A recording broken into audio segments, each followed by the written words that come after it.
Hello दोस्तों, कैसे हैं आप सब लोग। उम्मीद है आप सब अच्छे होंगे और अपनी तैयारी को बड़े बेहतरीन ढंग से कर रहे होंगे। दोस्तों, आप जानते हैं हम अपने चैनल के माध्यम से आर ओ की तैयारी करा रहे हैं और हमारा उद्देश्य है आपको कम समय में बेहतर कंटेंट उपलब्ध कराना। और अगर आपको हमारे द्वारा दिए गए कंटेंट में या वीडियो में कहीं भी सुधार की कोई गुंजाइश नज़र आती है तो आप हमें कमेंट बॉक्स में अवश्य बताएं, ताकि हम उसका जल्द से जल्द सुधार कर सकें। और इसी कड़ी में आगे जुड़ते हुए आज का जो हमारा वीडियो हो जाएगा, ये हो जाएगा उत्तर प्रदेश स्पेशल। और उत्तर प्रदेश स्पेशल से जो आपका करंट अफेयर है 2023 का, इसकी आज हो जाएगी क्लास नंबर 6। और ये 6 क्लास आज हो जाएगी। और इससे पहले हमारी 1 से लेकर 5 क्लास चैनल पर अपलोड है। और आपको जो है, जब आप चैनल पर विजिट करेंगे तो आपको जो है प्लेलिस्ट मिल जाएगी उत्तर प्रदेश करंट अफेयर के नाम से। तो आपको जो है 1 से 5 क्लास वहाँ देख लेनी है जाके। और चलिए देख लेते हैं आज की जो हो जाएगी क्लास नंबर 6। और क्लास नंबर 6 से बनने वाला पहला क्वेश्चन हमारा क्या हो जाएगा, वो भी देख लेते हैं। और सारे क्वेश्चन आपको इंपॉर्टेंट मिल जाएंगे और इनसे बाहर जो है क्वेश्चन नहीं जाता है। चलिए देख लेते हैं क्वेश्चन नंबर 1 हमारा क्या हो जाएगा। उत्तर प्रदेश में किसके द्वारा हर्बल एंटीबायोटिक तैयार किया गया है। आपसे पूछा गया उत्तर प्रदेश में किसके द्वारा हर्बल एंटीबायोटिक तैयार किया गया है। ऑप्शन हो जाएंगे आपके आईएमएस लखनऊ के द्वारा, आईएमएस बीएचयू के द्वारा, एम्स रायबरेली के द्वारा, या फिर आपका एम्स गोरखपुर के द्वारा। क्वेश्चन नंबर 1 का आपको करेक्ट आंसर बताना है। तो क्वेश्चन नंबर 1 का जो करेक्ट आंसर हो जाएगा वो हो जाएगा आपका ऑप्शन बी, जो आपका आईएमएस बीएचयू है, इसके द्वारा हर्बल एंटीबायोटिक तैयार किया गया है। और ये इंपॉर्टेंट क्वेश्चन है आपके लिए, आपसे यही क्वेश्चन पूछा जाएगा कि हर्बल एंटीबायोटिक जो है ये किसके द्वारा तैयार किया गया है। इससे बनने वाले इंपॉर्टेंट फैक्ट क्या हो जाएंगे वो भी हम देख लेते हैं। चलिए देख लेते हैं महत्वपूर्ण तथ्य आपके क्या हो जाएंगे। तो इससे बनने वाले जो महत्वपूर्ण तथ्य हैं, उत्तर प्रदेश के बनारस स्थित बीएचयू के आईएमएस के आयुर्वेदिक संकाय कहाँ है। यह है आपका आयुर्वेदिक संकाय। गंभीर संक्रमण में रक्षा के लिए बेअसर रही एंटीबायोटिक के स्थान पर हर्बल एंटीबायोटिक तैयार की गई है। ठीक है, इतनी बात आपको याद रखनी है। उत्तर प्रदेश के बनारस स्थित बीएचयू के जो आपका आईएमएस है, उसके द्वारा ये एंटीबायोटिक तैयार की गई है।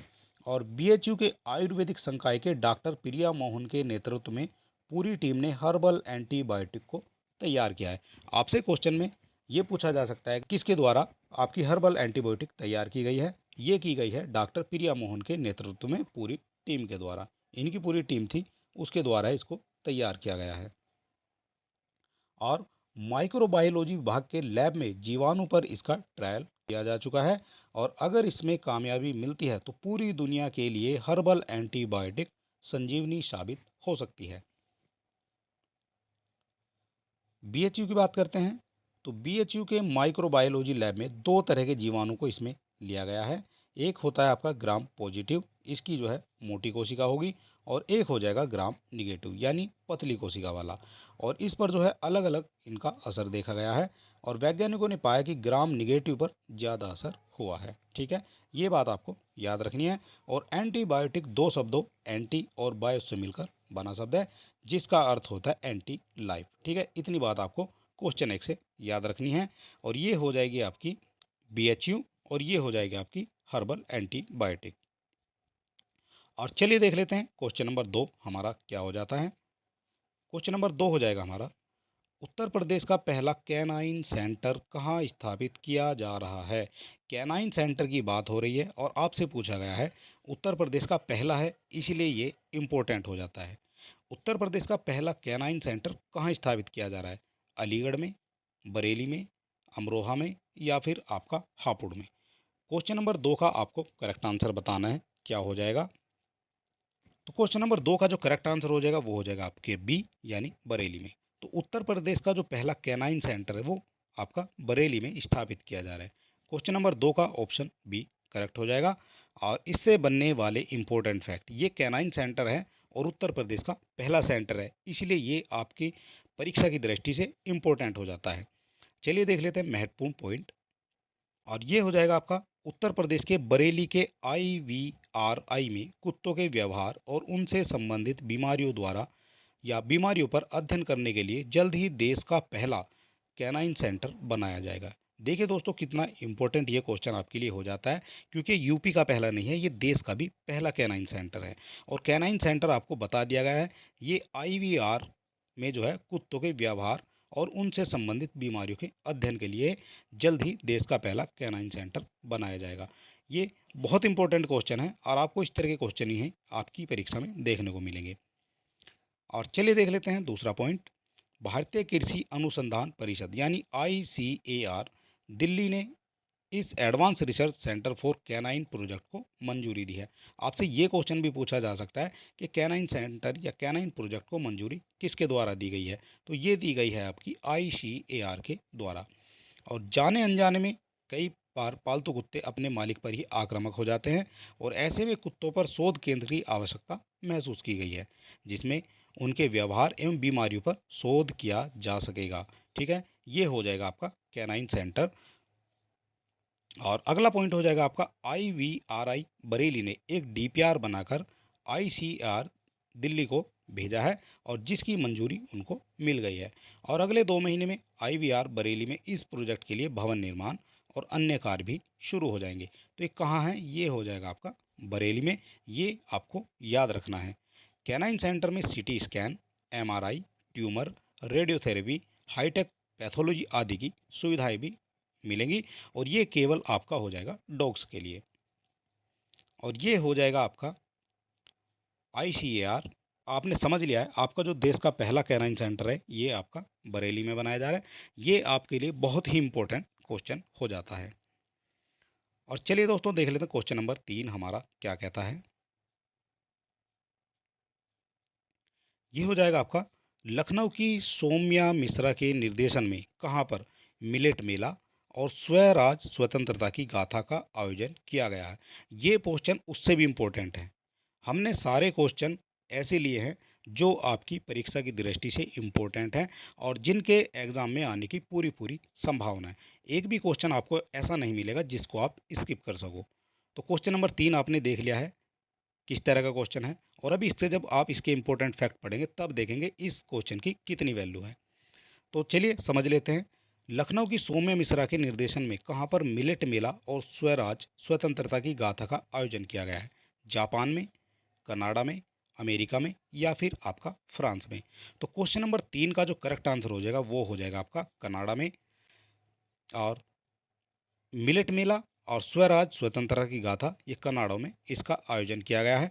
किसके निर्देशन में? सौम्या मिश्रा के निर्देशन में। सौम्या मिश्रा कहाँ की हैं? ये आपकी लखनऊ की हैं। और इस तरह हम कह सकते हैं कि क्वेश्चन 3 का जो करेक्ट आंसर हो जाएगा बी हो जाएगा। और इससे बनने वाले जो इंपॉर्टेंट फैक्ट हैं जहाँ से क्वेश्चन निकलता है वो हम देख लेते हैं। क्वेश्चन कहाँ कहाँ से बनाया जा सकता है समझ लेते हैं। उत्तर प्रदेश की लखनऊ की सबसे पहला क्वेश्चन यही बन जाता है कि सौम्या मिश्रा जो है ये कहाँ से जो है बिलोंग करती हैं या कहाँ की हैं? तो उत्तर प्रदेश की हैं सौम्या मिश्रा, और उनके निर्देशक में कनाडा के शहर टोरंटो में पहली बार, ये पहली बार है इसलिए इम्पोर्टेंट हो जाता है, पहली बार मिलेट मेला और स्वराज स्वतंत्रता की गाथा का आयोजन किया गया है।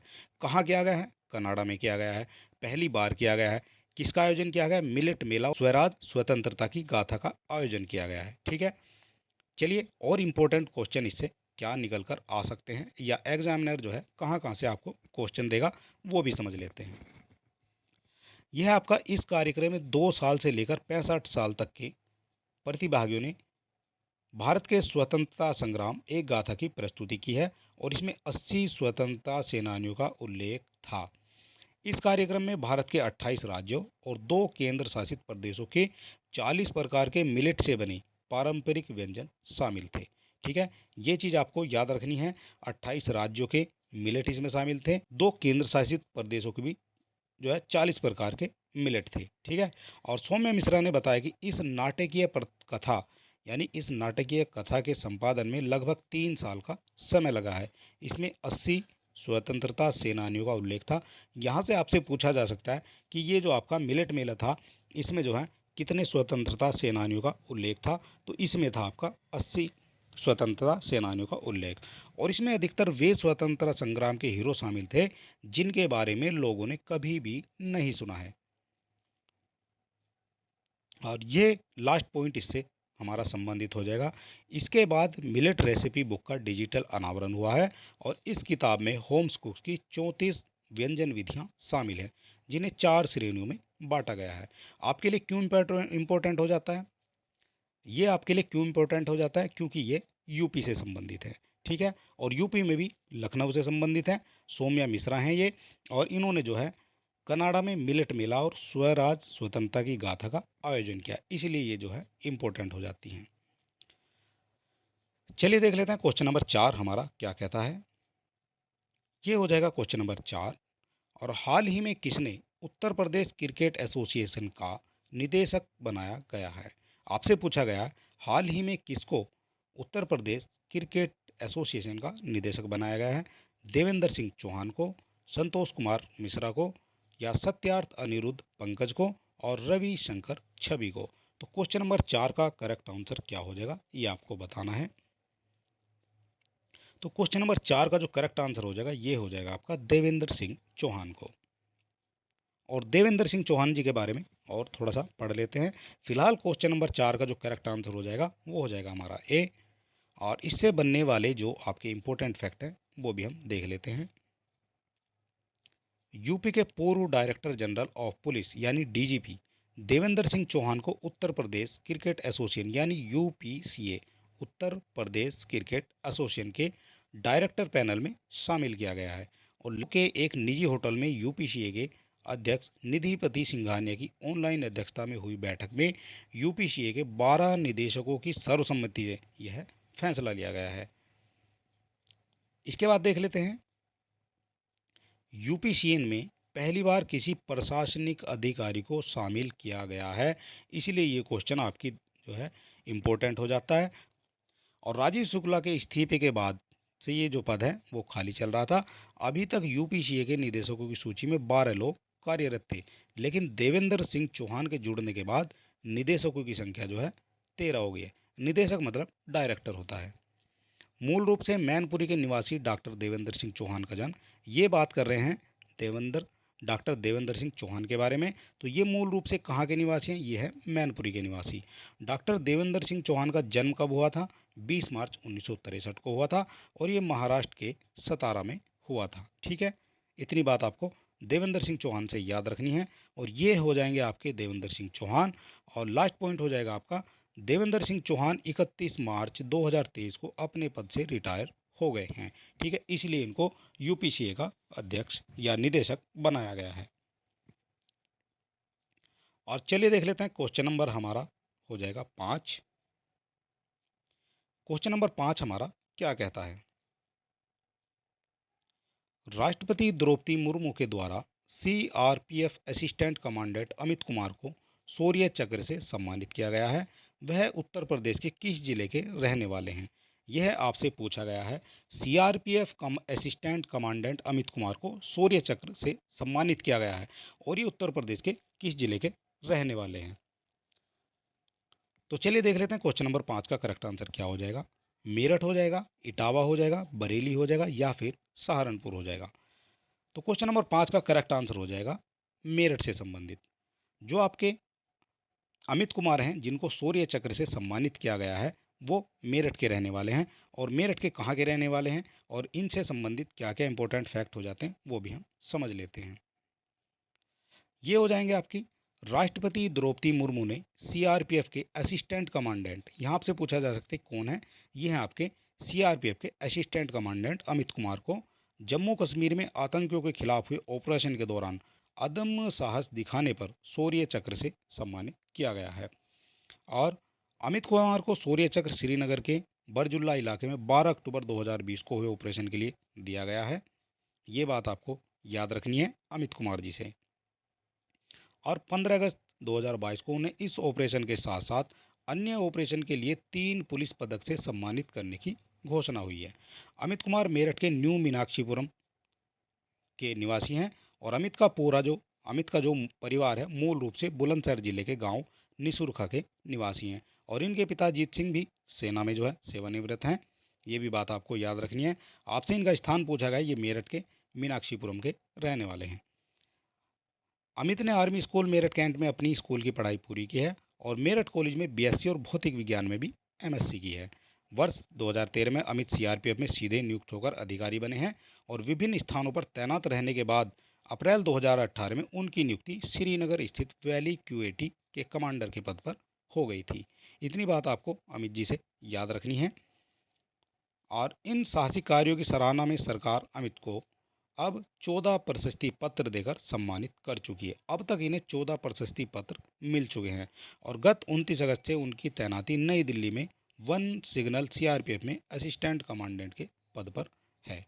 ठीक है, इतनी बात आपको अमित जी से याद रखनी है। और यह आप फोटो देख सकते हैं द्रौपदी मुर्मू जी के साथ, ये हैं आपके अमित कुमार और ये हो जाएंगे आपकी द्रौपदी मुर्मू। और चलिए देख लेते हैं क्वेश्चन नंबर 6 हमारा क्या कहता है। और ये सारे क्वेश्चन आपके एग्जाम के पॉइंट ऑफ व्यू से इंपॉर्टेंट हो जाएंगे, आपको एक एक क्वेश्चन को देख के जाना है। क्वेश्चन नंबर 6 हमारा क्या कहता है। हाल ही में आई एक रिपोर्ट के अनुसार ग्रामीण परिवारों को सबसे अधिक नल कनेक्शन देने में उत्तर प्रदेश अब महाराष्ट्र को पछाड़ते हुए कौन से स्थान पर आ गया है। पहले स्थान पर, दूसरे स्थान पर, तीसरे पर या फिर पाँचवें स्थान पर। क्वेश्चन नंबर 6 का करेक्ट आंसर क्या हो जाएगा ये हमें देख लेना है। क्वेश्चन नंबर 6 का जो करेक्ट आंसर हो जाएगा वो हो जाएगा आपका दूसरे स्थान पर। हाल ही में आई एक रिपोर्ट के अनुसार ग्रामीण परिवारों को सबसे अधिक नल कनेक्शन देने में उत्तर प्रदेश अब महाराष्ट्र को पछाड़ते हुए दूसरे स्थान पर आ गया है। इस हिसाब से क्वेश्चन नंबर 6 का करेक्ट आंसर हो जाता है 2 यानी बी। और इससे बनने वाले इंपॉर्टेंट फैक्ट क्या हो जाते हैं जिनसे क्वेश्चन बनता है। ग्रामीण परिवारों को सबसे अधिक नल कनेक्शन देने में उत्तर प्रदेश अब महाराष्ट्र को पछाड़ते हुए सबसे अधिक नल कनेक्शन देने वाला दूसरा राज्य बन गया है। ठीक है, ये बात आपको याद रखनी है, इसका क्रम याद रखना है। दूसरा राज्य बन गया है महाराष्ट्र। ग्रामीण परिवारों को सर्वाधिक नल कनेक्शन देने वाले राज्यों में बढ़त बनाते हुए उत्तर प्रदेश ने, ये हो जाएगा आपका 1,12,97,534 नल कनेक्शन दिए हैं और राज्य में प्रतिदिन 40,000 से अधिक नल कनेक्शन दिए जा रहे हैं। इतनी बात आपको याद रखनी है। राज्य ने नल से जल की आपूर्ति योजना में यह नया मुकाम हासिल किया है। कौन सी योजना हो जाएगी ये आपके लिए इम्पोर्टेंट हो जाएगी, नल से जल की आपूर्ति योजना। और यहाँ आपको बता दिया गया है कि महाराष्ट्र जो अब दूसरे स्थान पर था और इतनी जो है आप नल कनेक्शन देने के स्थान पर तीसरे स्थान पर जो है पहुँच गया है। कितने हो जाएंगे इसके, ये हो जाएंगे 1,11,22,327 नल कनेक्शन जो है महाराष्ट्र ने दिए हैं। और यूपी ने कितने दिए हैं, यूपी ने दिए हैं आपके 1,12,97,534 नल कनेक्शन। ठीक है, इसलिए यूपी जो है महाराष्ट्र को पछाड़ते हुए दूसरे नंबर पर आ गया है। और ये हो जाएगा आपका नेक्स्ट पॉइंट। देश के ग्रामीण परिवारों को सर्वाधिक नल कनेक्शन देने वाले राज्यों में बढ़त बनाते हुए उत्तर प्रदेश की नज़र टॉप विराजमान बिहार से आगे निकलने पर बनी हुई है। बिहार जो है नल कनेक्शन देने के मामले में टॉप पर है और उत्तर प्रदेश की नज़र है कि वो बिहार को पछाड़कर बिहार से आगे निकल जाए। अन्य राज्यों के मुकाबले राज्य की ग्रामीण आबादी कितनी है, ये हो जाएगी आपकी 2,65,93,949 के साथ सबसे अधिक है। और इसके बाद भी सरकार की ओर से जल जीवन मिशन की हर घर नल का जल योजना के कार्य को तेजी से पूरा किया जा रहा है। ये भी एक योजना है, हर घर नल का जल। ये हो जाएगा नल का जल। और चलिए देख लेते हैं क्वेश्चन नंबर 7 हमारा क्या कहता है। क्वेश्चन नंबर 7 है और ये इंपॉर्टेंट क्वेश्चन है। और pharmaceutical research and innovation institute की स्थापना की जा रही है। कहाँ पर इसकी स्थापना की जा रही है ये थोड़ा सा समझ लेते हैं। मध्य प्रदेश में, तमिलनाडु में, राजस्थान में या फिर उत्तर प्रदेश में। बात हो रही है pharmaceutical research and innovation institute की। तो ये इंपॉर्टेंट इसलिए हो जाता है क्योंकि ये फार्मास्यूटिकल से संबंधित है और इसकी स्थापना आपसे पूछी जा रही है। तो ये हो जाएगा आपका, क्योंकि बात हम उत्तर प्रदेश की कर रहे हैं तो यहाँ हमें उत्तर प्रदेश ही लगाना होगा, क्योंकि उत्तर प्रदेश में जो है फार्मास्यूटिकल रिसर्च एंड इनोवेशन की इंस्टीट्यूट की स्थापना की जा रही है।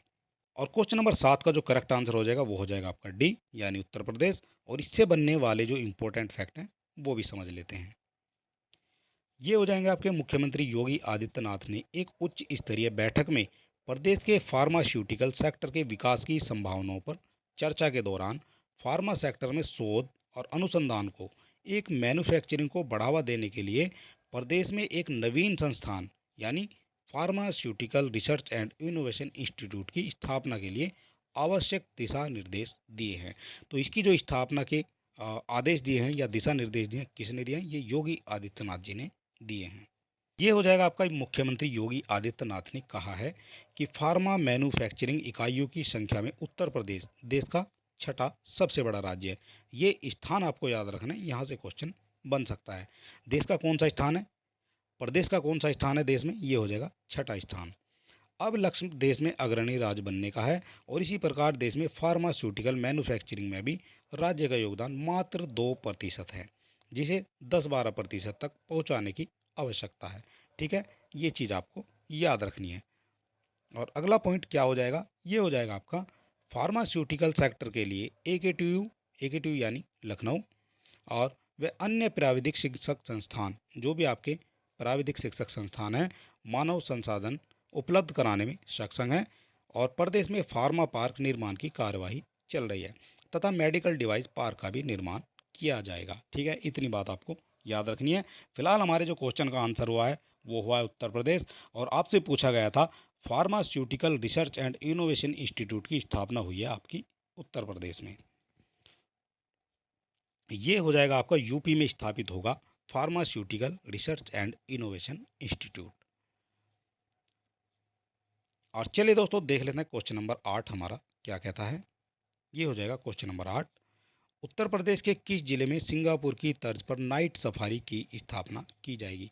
बात हो रही है सिंगापुर की तर्ज पर बनाई गई नाइट सफारी की। तो ये कहाँ बनाई जाएगी? गोरखपुर में, लखनऊ में, मैनपुरी में या फिर इटावा में? तो क्वेश्चन नंबर 8 का करेक्ट आंसर क्या हो जाएगा ये आपको बताना है।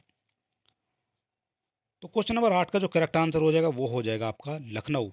यानी हम कह सकते हैं क्वेश्चन नंबर 8 का जो करेक्ट आंसर हो जाएगा वो हो जाएगा बी। इससे बनने वाले इंपॉर्टेंट क्वेश्चन क्या हो जाएंगे ये थोड़ा सा समझ लेते हैं। उत्तर प्रदेश की राजधानी लखनऊ के कुकरेल के जंगलों में सिंगापुर की तर्ज पर देश की पहली नाइट सफारी बनाई जाएगी। बात हो रही है देश की पहली नाइट सफारी की, इसलिए ये आपके लिए इम्पोर्टेंट हो जाती है क्योंकि ये पहली नाइट सफारी है। और नए चिड़ियाघर की स्थापना के लिए केंद्रीय चिड़ियाघर प्राधिकरण ने अनुमति पत्र जारी कर दिया है। ठीक है, इतनी बात आपको याद रखनी है। यानी आपको जो है केंद्रीय चिड़ियाघर प्राधिकरण की मंजूरी मिल गई है, ये आप कह सकते हैं। इसके बाद कैबिनेट ने पिछले साल अगस्त में कुकरेल में नाइट सफारी बनाने और राजधानी के चिड़ियाघर को भी वहीं स्थानांतरित करने के प्रस्ताव को हरी झंडी दे दी थी। तभी से वन विभाग इसकी स्थापना के लिए सभी तरह की NOC हासिल करने व औपचारिकताएं पूरी करने में लगा हुआ है। कुकरेल के जंगल जो हैं, जो आपके कुकरेल के जंगल हैं, 2027.46 हेक्टेयर में फैले हुए हैं और यहाँ 350 एकड़ में, और यहाँ जो है 350 एकड़ में देश की पहली नाइट सफारी तैयार होगी। ठीक है, इतनी बात आपको याद रखनी है। ये कितने एकड़ में देश की पहली नाइट सफारी तैयार होगी? ये होगी आपकी 350 एकड़ में। और 150 एकड़ जमीन में प्राणी उद्यान बनेगा। इसके लिए 1000 एकड़ जमीन चिन्हित की गई है और जिससे वन क्षेत्र के मूल स्वरूप को भी कोई नुकसान नहीं होगा। ठीक है, ये हो जाएगी आपकी नाइट सफारी और दोनों परियोजनाओं पर करीब 1500 करोड़ रुपए की लागत आएगी और सलाहकार नियुक्त करने के लिए भी खुली निविदा से प्रस्ताव मांगे जाएंगे। ठीक है, इतनी बात आपको याद रखनी है।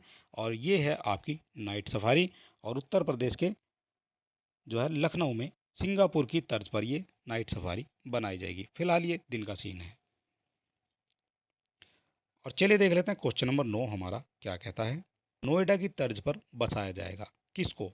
मेरठ को, अलीगढ़ को, गाजियाबाद को या फिर बरेली को? आपसे पूछा गया है कि नोएडा की तर्ज पर किसको बसाया जाएगा। तो क्वेश्चन नंबर 9 का करेक्ट आंसर क्या हो जाएगा ये आपको बताना है। तो चलिए देख लेते हैं क्वेश्चन नंबर 9 का करेक्ट आंसर। तो ये हो जाएगा आपका अलीगढ़। नोएडा की तर्ज पर अलीगढ़ को बसाया जाएगा और क्वेश्चन नंबर 9 का करेक्ट आंसर हो जाएगा बी। और इससे बनने वाले इंपॉर्टेंट फैक्ट जिनसे आपके क्वेश्चन निकल कर आते हैं। उत्तर प्रदेश के अलीगढ़ जिले में खैर रोड पर बसने वाला ग्रेटर अलीगढ़ NCR की तर्ज पर विकसित किया जाएगा। ठीक है, आपको देखना है उत्तर प्रदेश का जो अलीगढ़ ज़िला है उसमें खैर रोड पर बसने वाला जो आपका ग्रेटर अलीगढ़ है उसको एनसीआर की तर्ज पर तैयार किया जाएगा। इसके लिए लखनऊ की कंसल्टेंसी फर्म ने इंटीग्रेटेड हाउसिंग टाउनशिप की 3D डिजाइन व फोटोग्राफ तैयार कर लिए हैं। और अलीगढ़ विकास प्राधिकरण अलीगढ़ पलवल राष्ट्रीय राजमार्ग पर करीब 300 हेक्टेयर में आवासीय योजना लेकर आया है। ठीक है, आवासीय योजना भी वहाँ बनाई जाएंगी और जिस तरह से नोएडा को जो है डेवलप किया गया है उस तरह से जो काम आपके अलीगढ़ में भी किए जाएंगे। आगे समझ लेते हैं थोड़ा सा। यह पूरा क्षेत्र केंद्र सरकार व प्रदेश सरकार यह पूरा क्षेत्र जो है केंद्र व प्रदेश सरकार की तमाम योजनाओं को लेकर प्राथमिकता में शामिल है।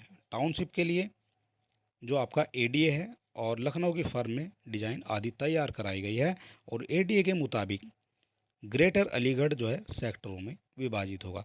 जिस तरह से ग्रेटर नोएडा को सेक्टर जो है सेक्टर 50, सेक्टर 60, सेक्टर 55, सेक्टर 65 इस तरह से डिवाइड किया हुआ है, उस तरह से जो है अलीगढ़ को भी सेक्टरों में डिवाइड किया जाएगा। वहीं अलग अलग श्रेणियों में फ्लैटों के टावर भी बनेंगे। ठीक है, ये चीज़ भी आपको याद रखनी है। और ये हो जाएगा कुछ आपका इस तरह का नज़ारा जो आपका कंप्यूटराइज बनाया हुआ है। और चलिए देख लेते हैं क्वेश्चन नंबर 10 हमारा हो जाएगा। और 10 हमारा क्या कहता ये भी हमें थोड़ा सा समझ लेना है। निम्न कथनों पर आपको विचार करना है। विचार करने वाले क्वेश्चन हैं और इस तरह के क्वेश्चन भी जो हैं काफ़ी संख्या में आपसे आपकी परीक्षा में पूछे जाते हैं और पहले भी कई बार इस तरह के क्वेश्चन जो हैं आपकी परीक्षा में देखने को मिले हैं। चलिए देख लेते हैं कथन नंबर 1 हमारा क्या हो जाएगा। 2023 में उत्तर प्रदेश चीनी का शीर्ष निर्यातक राज्य बन गया है। 2023 की बात हो रही है। उत्तर प्रदेश जो है चीनी का शीर्ष निर्यातक राज्य बन गया है। ठीक है, ये बात आपकी करेक्ट हो जाएगी।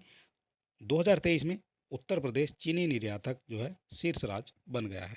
और इससे पहले महाराष्ट्र जो है शीर्ष स्थान पर था, ये भी आपका करेक्ट हो जाएगा। महाराष्ट्र जो है इससे पहले शीर्ष स्थान पर था। और उत्तर प्रदेश के गन्ना विकास एवं चीनी मिलों के मंत्री लक्ष्मी नारायण चौधरी ने यह घोषणा की है। आपको यहाँ से एक क्वेश्चन और बन जाता है कि उत्तर प्रदेश के जो है गन्ना विकास एवं चीनी मिलों के मंत्री कौन है, तो वो हो जाएंगे आपके लक्ष्मी नारायण चौधरी। ये हो जाएंगे उत्तर प्रदेश के गन्ना विकास एवं चीनी मिलों के मंत्री। तो ये क्वेश्चन भी आपसे सही हो जाएगा। ठीक, इस हिसाब से आप कह सकते हैं कि निम्न कथनों में से तीनों कथन आपके करेक्ट हो जाएंगे। और आपसे पूछा गया है सत्य कथन का आपको चयन करना था, तो आपके जो हैं 1, 2 और 3 तीनों कथन आपके करेक्ट हो जाएंगे। तो इस हिसाब से आप कह सकते हैं क्वेश्चन नंबर 10 का करेक्ट आंसर हो जाएगा सी, यानी 1, 2 व 3। और चलिए इससे बनने वाले इंपॉर्टेंट फैक्ट क्या हैं, क्योंकि ये क्वेश्चन आपके लिए इंपॉर्टेंट हो जाता है।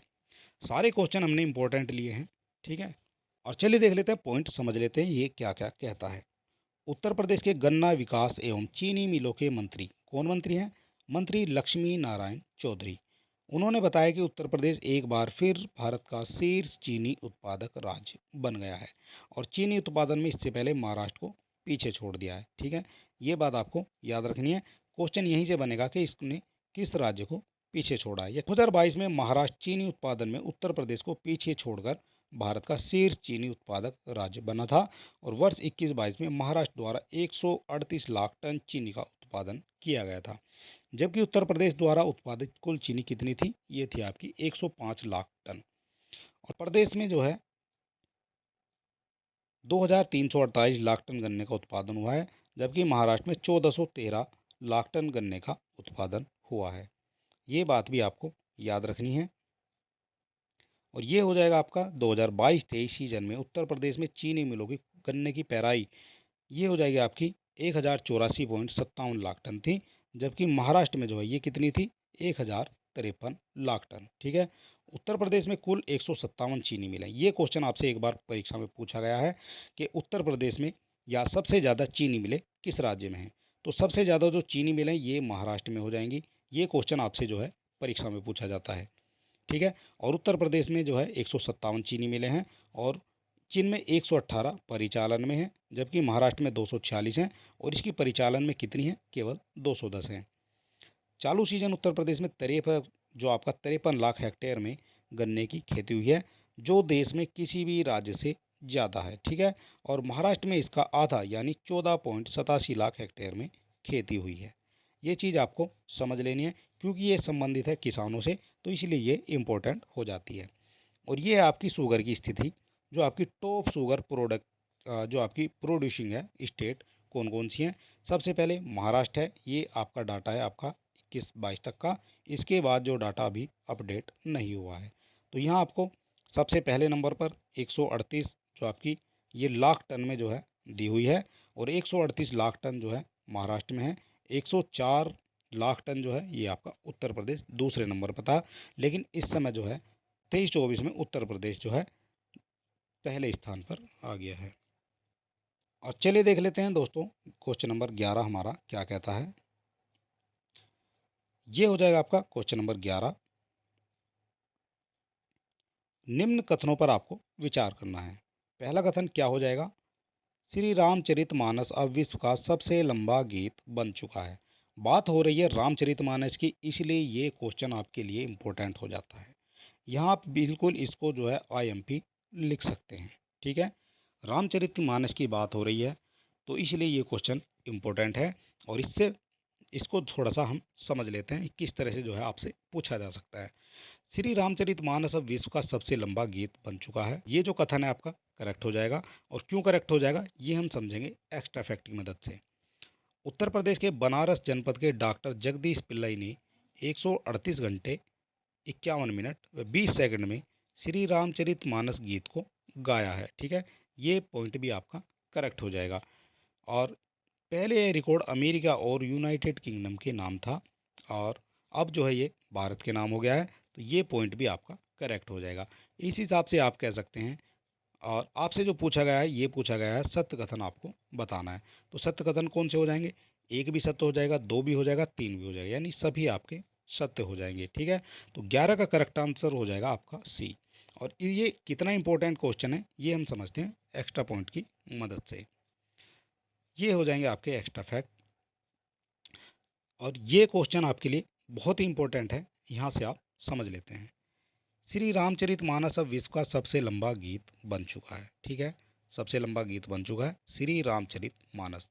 उत्तर प्रदेश के बनारस के डॉक्टर जगदीश पिल्लई ने 138 घंटे 41 मिनट और 20 सेकंड के श्री रामचरितमानस के गीत को अपनी आवाज़ दी है। ठीक है, आपको जो है ये याद रखना है, सबसे लंबा गीत तो बन चुका है, और ये सबसे लंबा गीत किसकी वजह से बना है या किसने इसको आवाज़ दी है, ये दी है आपकी बनारस के डॉक्टर जगदीश पिल्लई ने। घंटे भी आपसे पूछे जा सकते हैं, 138 घंटे 41 मिनट और 20 सेकंड जो है इन्होंने इसको गाया है। इससे पहले ये रिकॉर्ड किसके नाम था, अमेरिका और यूनाइटेड किंगडम के नाम था, और Guinness book of world record में दर्ज होने के साथ ही अमेरिका के नाम दर्ज ये रिकॉर्ड अब भारत के नाम हो चुका है। ठीक है, ये चीज़ आपको याद रखनी है, और इसी तरह से जो है आपसे क्वेश्चन पूछे जाएंगे। बात करते हैं डॉक्टर जगदीश पिल्लई की। तो डॉक्टर जगदीश पिल्लई उत्तर प्रदेश के सबसे ज़्यादा यानी 5 बार गिनीज वर्ल्ड रिकॉर्डधारी बन गए हैं।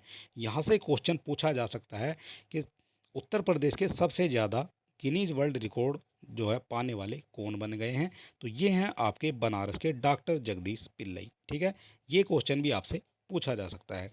और राज्य के आयुष मंत्री डॉक्टर दयाशंकर मिश्र दयालु ने डॉक्टर जगदीश पिल्लई को उनके घर जाकर गिनीज प्रमाण पत्र प्रदान किया। कितनी बड़ी बात है, आप समझ रहे हैं इसकी वैल्यू। और राज्य के आयुष मंत्री जो हैं डॉक्टर दयाशंकर मिश्र दयालु ने डॉक्टर जगदीश पिल्लई को उनके घर जाकर गिनीज प्रमाण पत्र प्रदान किया, ये बहुत बड़ी बात है।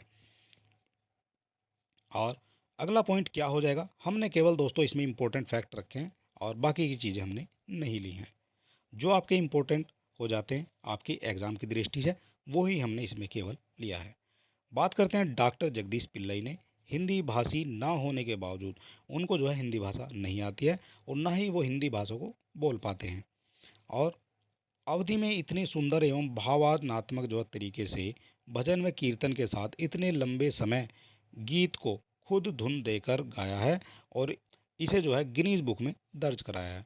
उन्हें इस काम को पूरा करने में 4 साल का समय लगा है। कितनी बड़ी बात है दोस्तों, 4 साल के लिए जो एक आदमी है वो एक ही चीज़ के लिए मेहनत करता है, लेकिन उस टारगेट को वो अचीव कर लेता है। ठीक है, ये चीज़ आपको याद रखनी है। और आपका भी टारगेट इसी तरह का होना चाहिए, आपको भी एग्ज़ाम में इसी तरह की आपकी मेहनत होनी चाहिए। हालांकि आपके सामने 4 साल का समय नहीं है, लेकिन 4 महीने का या 3 महीने का समय आपके सामने बिल्कुल है। आप बिल्कुल डिसाइड कर लीजिए कि आपको ये एग्ज़ाम क्रैक करना है, तो आप कर सकते हैं। केवल आपको अपने मन में ठान लेना है और आप कर सकते हैं। और चलिए देख लेते हैं अगला पॉइंट हमारा क्या हो जाएगा। ये हो जाएगा आपका श्री रामचरितमानस गीत दुनिया भर के 100 से अधिक ऑडियो चैनल पर प्रसारित हो चुका है। इसलिए गिनीज वर्ल्ड रिकॉर्ड ने श्री रामचरितमानस को लॉन्गेस्ट ऑफिशियली रिलीज्ड सॉन्ग यानी आधिकारिक तौर पर मान्यता जो है प्राप्त दुनिया के सबसे लंबे गाने के रूप में दर्शाया गया है। और ये आपको बात समझनी है, अब तक का सबसे लंबा गीत कौन सा हो जाएगा। ये था आपका 115 घंटे 45 मिनट का, जो दिसंबर 21 में सेंट एल्बंस हर्ट्सफोर्डशायर यूके में रहने वाले मार्क क्रिस्टोफर ली और द पॉकेट गाइड ने इसको गाया था। यहाँ से समझ लेते हैं, उन्होंने एक ही तरह के वाद्य संगीत बजाकर इस रिकॉर्ड को हासिल किया था। ठीक है, ये एक ही तरह का जो वाद्य यंत्र था इन्होंने बजाया था। और ये आपका कितने घंटे बजाया था, तो ये बजाया था इन्होंने 115 घंटे। लेकिन आपके जो जगदीश पिल्लई हैं इन्होंने कितने घंटे जो है गाया है, 138 घंटे। तो काफ़ी जो है समय इन्होंने एक्स्ट्रा लिया है। और डॉक्टर जगदीश पिल्लई ने बनारस का नाम पहली बार Guinness book of world record में 2012 में दर्ज कराया था। उन्होंने सबसे पहले कम समय में एनिमेशन मूवी बनाकर 2012 में एक कैनेडियन का रिकॉर्ड तोड़ा था। अब आप यहाँ से समझ सकते हैं, मैं आपको सारे जो आप इनको जो है 5 अवार्ड मिले हैं, यानी 5 बार इन्होंने गिनीज बुक ऑफ वर्ल्ड में रिकॉर्ड दर्ज किया है। और कौन कौन से वो 5 अवार्ड हैं वो आप यहाँ से समझते चलिए। तो सबसे पहला अवार्ड कौन सा हो गया इनका, ये हो गया है, उन्होंने कम समय में एनिमेशन मूवी बनाकर 2012 में एक कैनेडियन का रिकॉर्ड तोड़ा था। ठीक है, ये बात आपको समझ लेनी है। और कैनेडियन ने जो काम 6 घंटे में किया था, डॉक्टर पिल्लई ने उसे 3.5 घंटे में पूरा कर दिया था। कितनी बड़ी बात है दोस्तों, यानी आधे समय में ही जो है इन्होंने वो काम पूरा कर दिया था। दूसरा रिकॉर्ड इनका हो जाएगा, जो आपका दूसरा रिकॉर्ड है, 16,300 पोस्ट कार्ड से longest line of post card बनाया था। ठीक है, और तीसरी बार लार्जेस्ट पोस्टर अवेयरनेस कैंपेन, और चौथी बार योगा जन जागरूकता अभियान के तहत सबसे लंबा लिफाफा बनाकर अपना नाम गिनीज रिकॉर्ड में दर्ज कराया था। ये बहुत बड़ी बात है कि एक ही आदमी का नाम है, वो 5 बार गिनीज बुक रिकॉर्ड के लिए जाता है और वो पास होता है और उनका नाम जो है वर्ल्ड रिकॉर्ड में दर्ज हो जाता है। वैदिक विज्ञान में पीएचडी करने वाले डॉक्टर पिल्लई 500 से ज़्यादा पुस्तकों के लेखक हैं। ये भी दोस्तों इनके लिए बहुत बड़ी बात हो जाएगी कि 500 से ज़्यादा पुस्तकों को जो इन्होंने लिखा हुआ है। और सबसे पहले आप इनको देख लीजिए, ये हैं आपके डॉक्टर पिल्लई। ठीक है, इनका नाम आपको याद रखना है, इनका काम आपको याद रखना है। ये हैं आपके डॉक्टर जगदीश पिल्लई। ठीक है, और सबसे बड़ी जो इनकी बात है वो है कि ये हिंदी को प्रॉपर ना ही बोल पाते हैं, और ना ही समझ तो लेते हैं लेकिन प्रॉपर तरीके से बोल नहीं पाते हैं। उसके बाद भी इन्होंने जो है इतने मुकाम हासिल किए हैं। और चलिए दोस्तों देख लेते हैं क्वेश्चन नंबर 12 हमारा क्या कहता है। ये हो जाएगा क्वेश्चन नंबर 12, किस संस्थान के द्वारा ग्रीन एनर्जी पर अपनी तरह का देश का पहला महत्वाकांक्षी प्रोजेक्ट दिया गया है। जब आपका पहला वर्ड जुड़ जाता है वो आपके लिए इम्पोर्टेंट हो जाता है। जो जमीन के अंदर कोयले को मीथेन में परिवर्तित करने का काम करेगा। ये भी बहुत इम्पोर्टेंट क्वेश्चन है।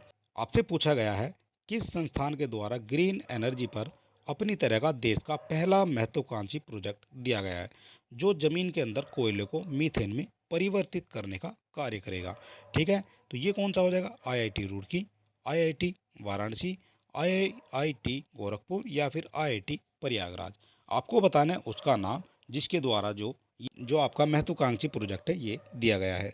तो क्वेश्चन नंबर 12 का करेक्ट आंसर क्या हो जाएगा, ये हो जाएगा आपका आईआईटी वाराणसी, या इसको आप बीएचयू भी कह सकते हैं। ठीक है, क्वेश्चन नंबर 12 का करेक्ट आंसर हो जाएगा बी। और इससे बनने वाले इंपॉर्टेंट फैक्ट क्या हो जाएंगे, ये भी थोड़ा सा समझ लेते हैं।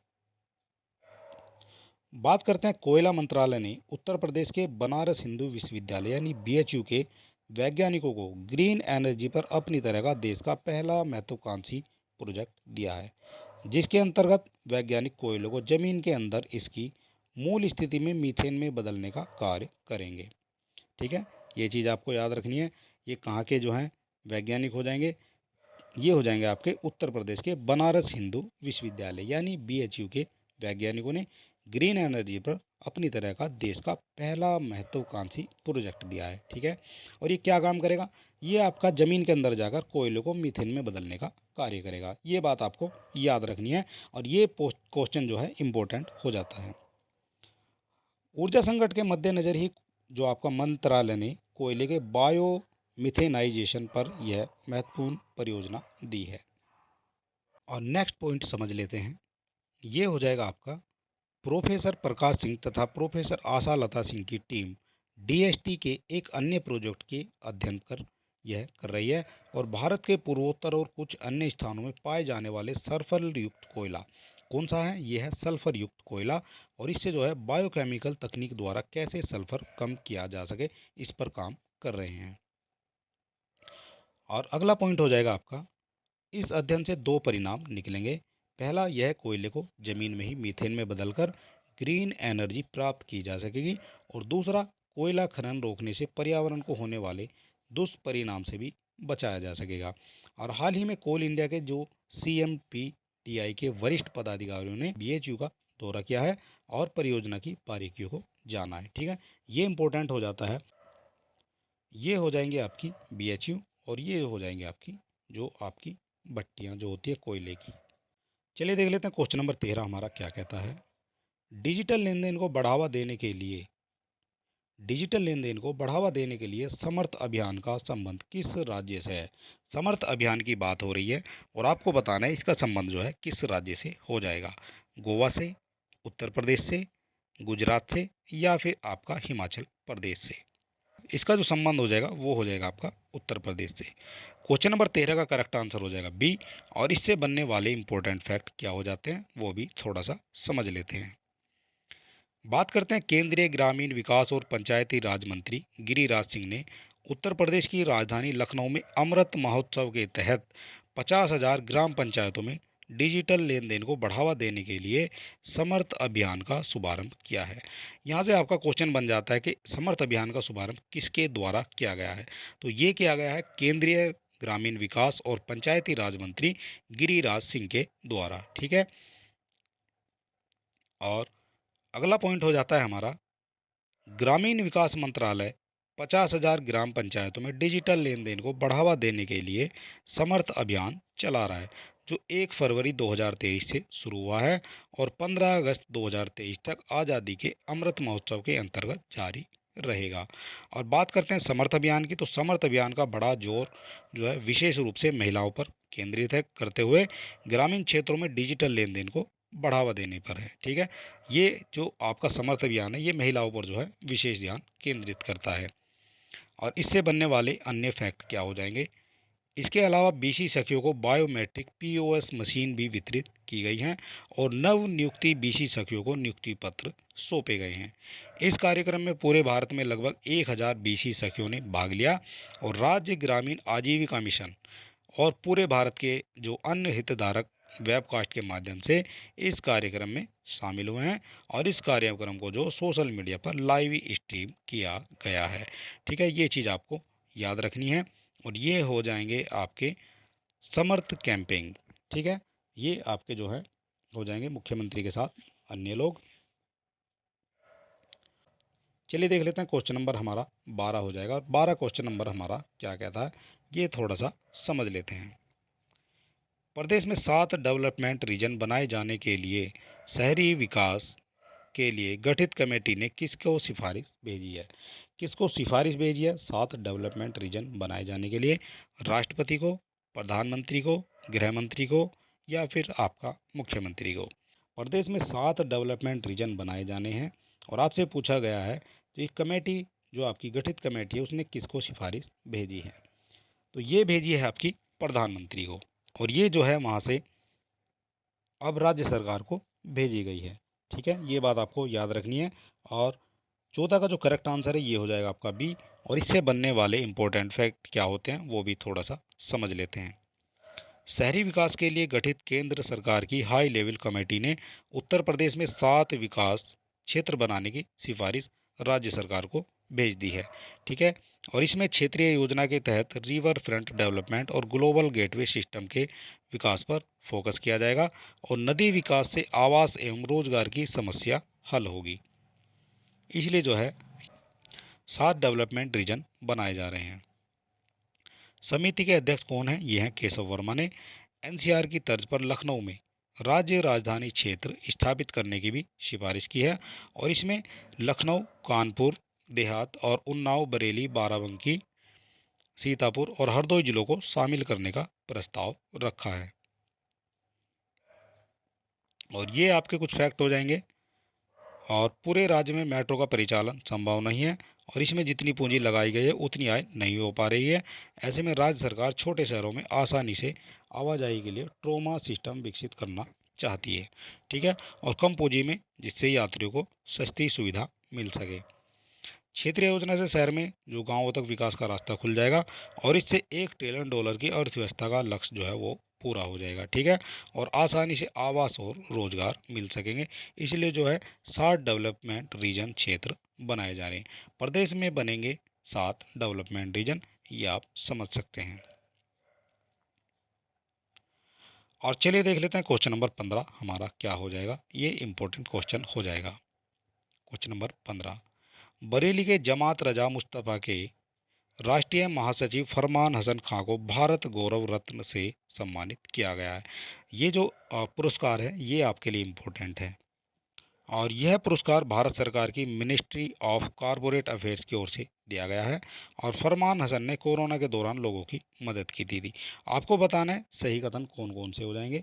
तो पहला आपका करेक्ट हो जाएगा, बरेली के जो है जमात रजा मुस्तफ़ा के राष्ट्रीय महासचिव फरमान हसन खां को भारत गौरव रत्न से सम्मानित किया गया है। पॉइंट नंबर दूसरा देख लेते हैं। यह पुरस्कार भारत सरकार की मिनिस्ट्री ऑफ कॉरपोरेट अफेयर्स की ओर से दिया गया है। ये भी आपका करेक्ट हो जाएगा। और पॉइंट नंबर 3 देख लेते हैं। फरमान हसन ने कोरोना के दौरान लोगों की मदद की थी, ये आपका गलत हो जाएगा। फरमान हसन ने कोरोना के दौरान लोगों की मदद नहीं की थी। तो कहाँ कहाँ की थी वो भी हम देख लेते हैं। फिलहाल 15 का जो करेक्ट आंसर हो जाएगा वो हो जाएगा आपका ए। चलिए देख लेते हैं इससे बनने वाले हमारे इंपॉर्टेंट फैक्ट क्या हो जाएंगे। ये हो जाएंगे आपके भारत सरकार की मिनिस्ट्री ऑफ कॉरपोरेट अफेयर की ओर से उत्तर प्रदेश के बरेली के जमात रजा मुस्तफ़ा के राष्ट्रीय महासचिव फरमान हसन खां, और इनको फरमान मियाँ भी कहा जाता है, इनको जो है भारत गौरव रत्न सम्मान दिया गया है। उन्हें यह पुरस्कार मानवता और सामाजिक कार्यों के लिए मिला है। ठीक है, क्या क्या इन्होंने कार्य किए हैं वो थोड़ा सा समझ लेते हैं। फरमान मियाँ ने कैंसर पीड़ित मरीजों का ऑपरेशन, कूलों का ऑपरेशन, बाईपास सर्जरी के दर्जन मरीजों को इलाज में मदद की है। ठीक है, और क्या क्या जो है इन्होंने मदद की है। इससे पहले उन्होंने ministry of health and family welfare की ओर से टीबी मुक्त अभियान में सार्थक भूमिका निभाने के लिए उनको यह पुरस्कार मिल चुका है। और इससे पहले भी फरमान मियाँ को कई पुरस्कार मिल चुके हैं। कौन कौन से देख लेते हैं। Ministry of health and family welfare की ओर से टीबी मुक्त अभियान में सार्थक भूमिका निभाने के लिए इनको पुरस्कार मिला है। इसके बाद और कौन सा पुरस्कार मिला है, तो ये मिला है national commissioner for women India की ओर से महिलाओं के अधिकारों को लेकर अच्छे कार्य करने का पुरस्कार मिला है। और नेशनल ह्यूमन राइट्स कमीशन की ओर से मानवाधिकार के संरक्षण में अहम योगदान के लिए भी इनको पुरस्कार मिला है। और कर्नाटक की भारत यूनिवर्सिटी ने फरमान हसन खां को डॉक्टरेट मानक उपाधि से नवाजा है। ठीक है, ये चीज़ आपको याद रखनी है। और ये हो जाएंगे आपके जिनको मिला है भारत गौरव रत्न, यानी फरमान हसन। ठीक है, ये हो जाएंगे आपके फरमान हसन। और चलिए दोस्तों, आज का हमारा वीडियो यहीं समाप्त होता है। और अगर अभी तक आपने हमारे चैनल को सब्सक्राइब नहीं किया है तो सब्सक्राइब कर सकते हैं। वीडियो अगर आपको अच्छा लगता है तो आप हमारे वीडियो को अपने दोस्तों में शेयर कर सकते हैं। और हमें मोटिवेट करने के लिए एक लाइक तो आपका बनता है। और फिलहाल आपकी जो क्लास थी ये थी क्लास नंबर 6। और इससे पहले की अगर आपने क्लास नहीं देखे हैं तो चैनल पर आप जाएंगे तो वहाँ आपको प्लेलिस्ट मिल जाएगी यूपी करंट अफेयर करके। तो यूपी करंट अफेयर करके आपको प्लेलिस्ट मिल जाएगी और उस प्लेलिस्ट में जाएंगे तो आपको जो है सारी वीडियो वहाँ मिल जाएंगे। तो चलिए दोस्तों, आज का वीडियो समाप्त होता है और मिलते हैं नेक्स्ट वीडियो में।